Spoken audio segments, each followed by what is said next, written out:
Alden, it's your update. Yan, nasa taping ngayon si Alden ng Pulang Araw dyan sa Intramuros, Manila. Ikausap nga ni Alden si Direk Dong. Nandiyan si Tasio at si Eduardo. Yan, day 100 na ng taping ni Alden for Pulang Araw. Malapit na pagtatapos ng Pulang Araw. Ito naman, about last night, dyan sa Black Screening sa SM City, Santa Rosa, Laguna. Sa hometown ni Alden. Ang mga fans ni Alden. Na pinagkaguluhan dyan si Alden.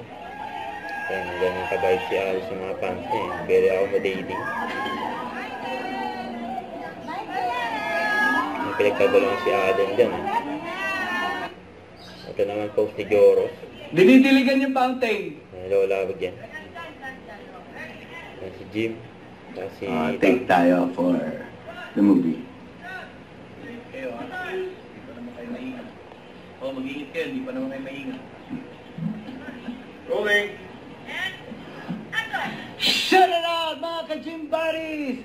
We are in Calgary. Hello, Tito. Ayan, ang aking Tito. Shout it out sa inyong lahat. At first day, ang aming trabaho ngayon dito.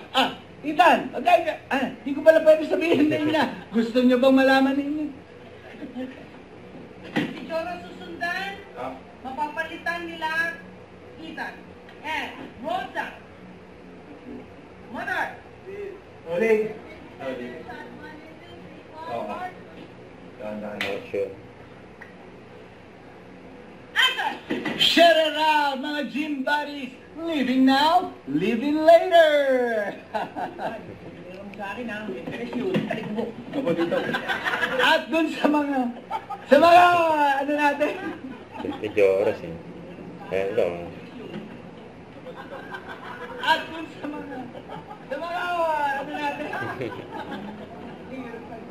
Tonto sila dyan sa set. Lola wag yan. Don't forget to subscribe and click the notification bell for more update. And this is Richard Reaction Live. Stay tuned for more update. See ya.